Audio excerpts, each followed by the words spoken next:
মনে হয় পিৎজা চলে এসছে, কেমন লাগছে? চশমাটা ভালো হতো না পিৎজাটা বেশি ভালো হলো? হ্যাঁ, শুধু বদমাশি, কথা শোনে না। মেয়ের আবদারে চলে এসেছি, চশমা কিনবে বলছিল, চশমা কিনতে দেওয়া হয়নি, তাই জন্য ওর খুব রাগ হয়েছিল। ওকে বলা হয়েছে বিরিয়ানি খাবি না পিৎজা খাবি, তো ও অফারে দিয়েছে, বলেছে পিৎজা খাবো, তাই জন্য পিৎজা হাটে চলে এসেছি।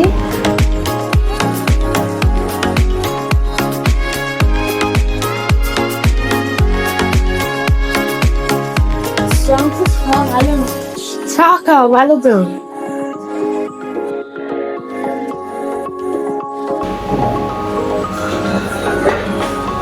এই ছোট্ট ছোট্ট হাতে সার্ভ করে দেওয়ার মজাই আলাদা। ফার্স্ট টাইম মাকে খেতে দিল আমার মেয়ে, যে মা খাও বলে।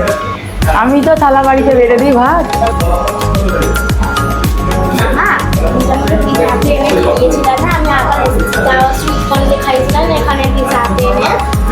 বাবার কাছে এসেছি, বাবার সাথে মায়ের সাথে দিয়ে পিৎজা হাটের সুইট কর্নার পিৎজা কেএফসিটা